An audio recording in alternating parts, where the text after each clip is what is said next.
Santiago here, Santiago Hardy. He represents the Navajo Tribe from Chinle, Arizona. Wanted to ask him a couple questions just to kind of bring attention that there's a lot of relatability out there with the Native community, and there's a bunch of talent. Anyways, wanted to ask you, Santi, just kind of growing up, what was your biggest hurdles growing up? What would you say that you had to face that made life a little bit tougher, but you were able to be successful? But what was the biggest hurdles that you had to face growing up? I think one of the biggest hurdles growing up for me was having to fit in with people. It was really hard to make friends, but I do have friends today and still have friends from earlier into the school years, like middle school. Just overall fitting in with people, like certain sports group, baseball, basketball, cross country. I pretty much fit in with them, but baseball and basketball were my two biggest hurdles into fitting into groups of people. I kind of like how I was in high school, just kind of finding that identity, just that positive outlet. Yeah. Same thing. What about people in your community? Do you think they have similar hurdles? Do you think it's a little bit different for them? I think it's when you're at that age, middle school and high school, you're always trying to find what you're known for, and sometimes it can be a good thing, sometimes it can be a bad thing. But what about other people's in community? Is that a common thing or not really? Would you just say you're a little bit different in that context? Well, I kind of grew up in a different area and around different kind of people. But around me, I do see people fit in much more comfortable. As more people around me are just outgrown and not outgrown, but more outgoing. They're more extroverts than introverts.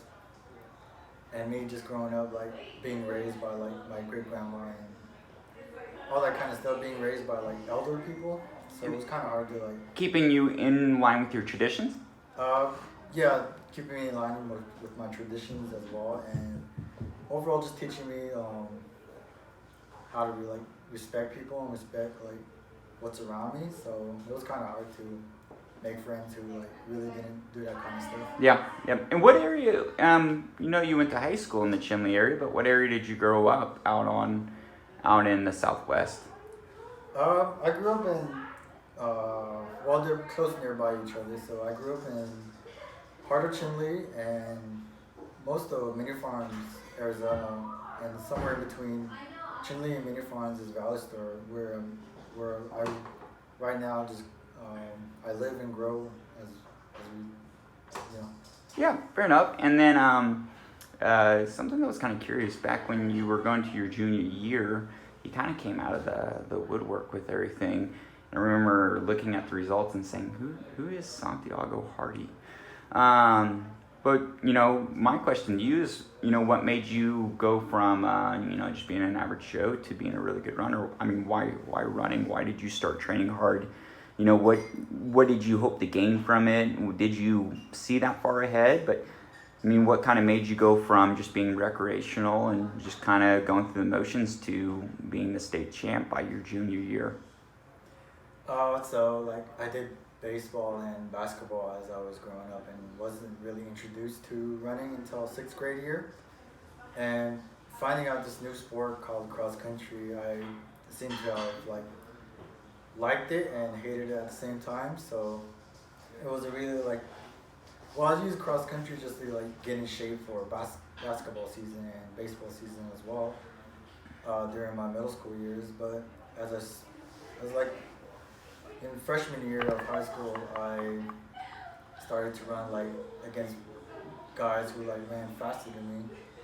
And while I was doing those races, I did find out running has this new sort of push than basketball and baseball.